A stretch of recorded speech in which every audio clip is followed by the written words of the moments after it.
हाँ, 25 साल मतलब 2 दशक, 2 decade and all I can say is still not decade. बहुत ही बहुत ही अनोखा जर्नी रहा है एक तरह से। इस बहुत ही अनोखा जर्नी रहा है बिकॉज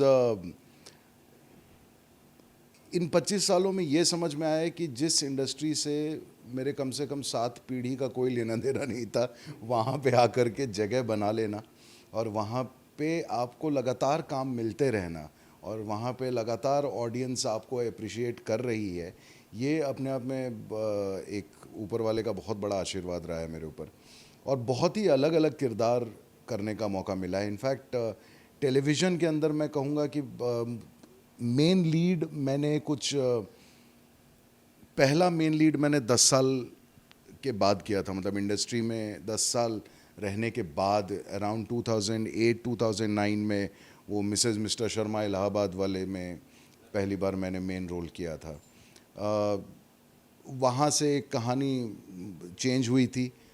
सारा भाई को मैं मानता हूँ कि वो 2004 में जब हुआ था तो मेरी लाइफ जो है वो सारा भाई बीसी और सारा भाई एडी में उसको मैं बांट देता हूँ। तो अब ये है कि वो सारे इनिंग्स के बाद जैसे 25-24 सालों में मैंने सिर्फ 2 ही हिंदी फिल्म की थी, सुपर नानी and student of the year 2। और पिछले 1 साल के अंदर मैंने 4 हिंदी फिल्में की हैं, all 4 yet to be released. पहली फिल्म रिलीज़ हो रही है 7 सितंबर को Z5 पे, हड्डी। और ओटीटी अचानक इस दौर में ओटीटी का प्रचलन काफ़ी हुआ तो वहाँ भी काम मिलने लगा है। तो इस इंडस्ट्री में सब कुछ पॉसिबल है, कहने का मतलब यही है। और 25 साल का अनुभव ये कहता है कि आप दिल से अगर जुड़े रहते हैं ना किसी काम से तो इंडस्ट्री आपको निराश नहीं करेगी। Those two characters were very different. एक as the name suggest Allahabad वाले, तो वो इलाहाबाद का था। चूँकि मैं खुद बिहार का रहने वाला हूँ तो उस और बनारस में बनारस आना जाना लगा रहता था बिकॉज़ मेरी बुआ जो हैं वो बनारस में ही ब्याही गई हैं। तो कहीं ना कहीं वो लिंगो मुझे पता था कि ये इस तरह से बोलते हैं, इनका म्यूज़िकल नोट ये है।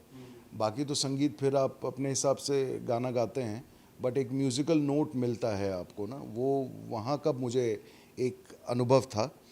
साउथ बॉम्बे का चूँकि 5-6 साल हो चुके थे साउथ मुंबई में, तो वो साउथ दिल्ली और साउथ मुंबई में बहुत ज़्यादा फ़र्क नहीं था। चूँकि कॉलेज दिल्ली में हुई थी तो वहाँ के साउथ दिल्ली के स्टूडेंट्स भी बहुत सारे दोस्त थे, तो मेंटालिटी पता थी। एक बहुत अमीर घराने के लोग कैसे बिहेव करते हैं वो पता था, और बनारस में एक नॉर्मल मिडिल क्लास आदमी कैसे बिहेव करता है वो पता था। तो जो आप जीवन में जिए हैं, जब उस तरह के किरदार आपको मिलते हैं करने के लिए तो वो बहुत आसान हो जाता है उसको जीना। लेकिन हाँ, वो प्रोसेस टफ है वहाँ तक पहुँचना। वो प्रोसेस ही है जो जो गीता में लिखा है कि कर्म किए जा और फल की चिंता ना कर। तो आपके हाथ में सिर्फ प्रोसेस है। हमने प्रोसेस एंजॉय किया और जनता ने उसका रिजल्ट एंजॉय किया। मतलब डेफिनेटली आप सीखने को बहुत कुछ मिलता है। वैसे आपको फैमिली वैल्यूज़ भी कई बार पता चलते हैं, क्योंकि मुंबई में आने के बाद आदमी न्यूक्लियर सेटअप में चला जाता है। बा बहू बेबी जैसा सीरियल आपको हमेशा एक जॉइंट फैमिली में रहने का जो सुख है उसके एहसास को हमेशा आपके अंदर जीवंत करता है। तो वो मुझे बहुत मेरे क्लोज़ है, बिकॉज़ वो कहीं ना कहीं हम उस वैल्यू से अपने आप को अलग कर चुके थे, क्योंकि हम लोग यहाँ मुंबई में न्यूक्लियर सेटअप में ही रहते हैं। तो वो एक परिवार ही बन गया हमारा, वो जॉइंट फैमिली ही बन गई। आज भी वो जॉइंट फैमिली हमारी चल ही रही है। वो टाइम बहुत मोबाइल का ज़माना नहीं था, इसलिए ह्यूमन इंटरेक्शंस पे हम ज़्यादा एंटरटेन्ड होते थे। आज हम लोग सब उंगलियों पे एंटरटेन्ड होते हैं। उस ज़माने में हम बातचीत करते थे, एक दूसरे का अनुभव एक दूसरे के साथ साझा करते थे, एक दूसरे से बातचीत बहुत अच्छे से होती थी। तो वो एक अपने आप में लर्निंग एक्सपीरियंस था। आजकल वैसे शोज़ बहुत ज़्यादा बन नहीं रहे हैं, तो शायद इस वजह से भी आई थिंक हाँ, बिकॉज मेरी कद काठी और पर्सनालिटी बहुत पारिवारिक है, इन्हीं सारे चैलेंजेस के साथ, और ये मेरी फैमिली में सबसे ख़ास बात ये थी कि आप शायद अपने पिताजी को जी रहे थे या शायद अपने मामा जी को जी रहे थे, या 90s के दशक के जो पेरेंट्स थे और उनकी जो पेरेंटिंग थी वो कहीं ना कहीं आपके जहन में बहुत घर कर चुकी है वो। तो उसको जीवित करना उसमें, और 40 की उम्र के बाद ना जो नवरस होते हैं एक्टिंग में, उसमें एक नवा रस होता है, शांत रस, when you come at ease with your performance। वो चीज़ जा कर के अब अनुभव करने का समय आ गया था, और ये मेरी फैमिली का ये किरदार मुझे वो अनुभव करवा रहा था कि जहाँ पे मुझे बहुत करने की ज़रूरत नहीं है, जहाँ पे मुझे सिर्फ जीना है। जैसे मैं ये एक वाक़या अगर आप परमिट करेंगे तो मैं आपसे शेयर करूँगा। 2011 में मैं इंपीरियल ब्लू का ऐड कर रहा था, मेन विल बी मैन का। लेट अमित मिस्त्री उसमें थे मेरे साथ। तो जब पूरी रिहर्सल हो गई तो हमारे जो डायरेक्टर थे विनिल मैथ्यू, वो आए मेरे पास, और मैं ऐसे ही ऊपर बैठा हुआ था रिहर्सल के बाद, वो ज़मीन पे आके बैठ गए। तो उन्होंने आते ही मुझसे कहा कि राजेश बहुत अच्छा, पूरा जो हुआ है ना ये बहुत अच्छा है, लेकिन जो तुमने किया है इसका 100% कम कर दो।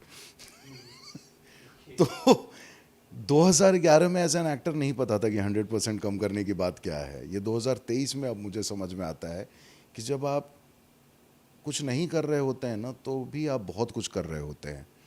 To do something, to do nothing is the toughest thing. जब आप किसी को बोल देना कि तुमको कुछ नहीं करना है, ये दुनिया का सबसे मुश्किल काम है।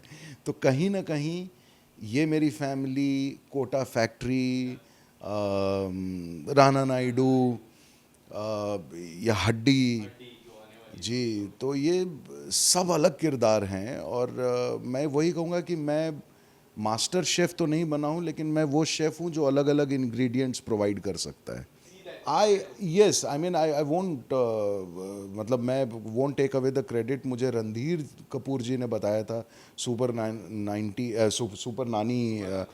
नानी के टाइम पे कि इंडस्ट्री में ना कुछ भी है, आलू प्याज बन के रहना, ये है जो हर सब्जी के साथ इसकी रिक्वायरमेंट होगी।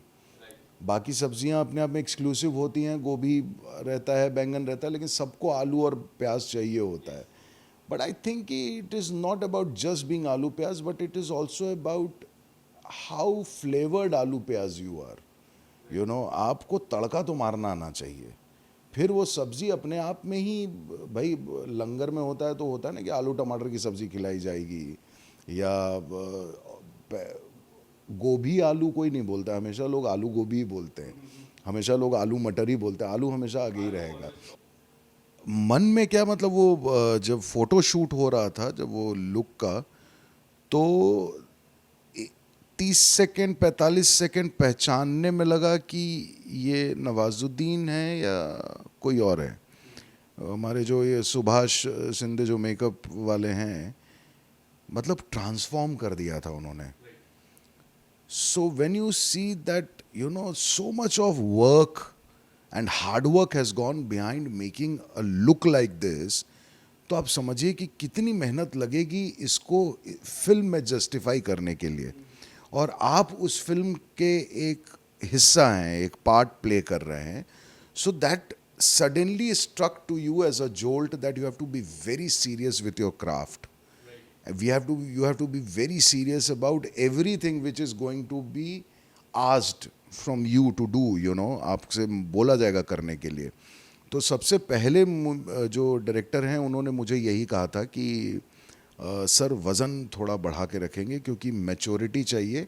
रीज़न ये है कि ये किरदार जो आपने किया है रोसेश का, वो हमारे दिलो दिमाग पे इस तरह छाया हुआ है कि हम आपको किसी और रूप में देख ही नहीं पाते हैं, तो कैसे तोड़ें इसको। तो मैंने कहा यार वज़न बढ़ाने से मैच्योरिटी आ जाएगी जो परफेक्ट है, बाकी और हम क्या कर सकते हैं। तो हमारे जो डायरेक्टर थे उनके बाल लंबे थे, उन्होंने सीधा यही बोला कि सर बाल क्रूकट कर देते हैं आपका, पहचान में ही नहीं आएंगे, आप गंजे हो जाइए।